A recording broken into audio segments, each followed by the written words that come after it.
ಅವ್ರದ್ದು ಒಂದು ಬ್ಲೆಸ್ಸಿಂಗ್ ಇಂದ ಇವತ್ತು ನಾನು ಇಷ್ಟು ಮೇಲೆ ಬಂದಿರೋದು. ದೇವ್ರಿಗೆ ಭಾಳ ಆಸೆ ಇತ್ತೇನೋ ಅವ್ರಿಗೆ ಕರ್ಕೊಂಡು ಹೋದು.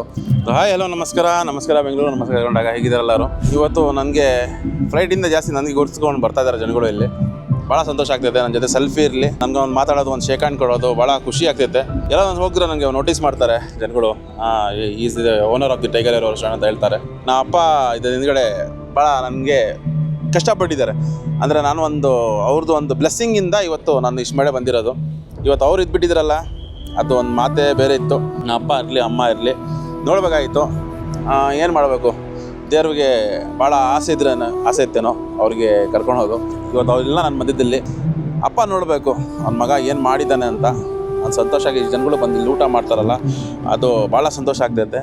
ಯಾಕಂದರೆ ಒಳ್ಳೆ ಒಂದು ಮಕ್ಳಿಗೆ ಒಂದು ಪ್ಲೇ ಏರಿಯಾ ಹಾಕಿದ್ದೀನಿ, ರೂಫ್ ಟಾಪ್ ಐತೆ, ಅದೊಂದು ಎಂಜಾಯ್ ಮಾಡ್ತಾರೆ. ರೂಫ್ ಟಾಪ್ ಐತೆ ಇದನ್ನು ನಾನು ಯಾಕೆ ಹೇಳ್ತೀನಿ ಅಂದರೆ, ರೂಫ್ ಟಾಪಲ್ಲಿ ಬರ್ತ್ಡೇ ಪಾರ್ಟೀಸ್ ಮಾಡ್ತಾ ಇದ್ದೀನಿ ನಾನು. ಅಂದರೆ ಬರ್ತ್ಡೇ ಪಾರ್ಟೀಸ್ ಅಂದರೆ ಅವರೇ ಬಂದು ಸೆಲೆಬ್ರೇಟ್ ಮಾಡ್ತಾ ಇದ್ದಾರೆ. ನಾನು ₹1 ನಾನು ಚಾರ್ಜಿಂಗಿಂದ ಬರ್ತ್ಡೇ ಪಾರ್ಟಿ ನಾನು ₹1 ತೊಗೊಳ್ತಾ ಇಲ್ಲ.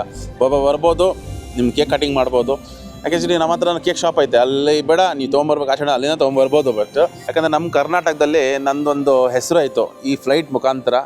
ನನ್ನ ಮಗಳು ಅವಳ ಕಡೆಯಿಂದ ನನಗೆ ಇವತ್ತು ಈ ಹೆಸರು ಬಂತು.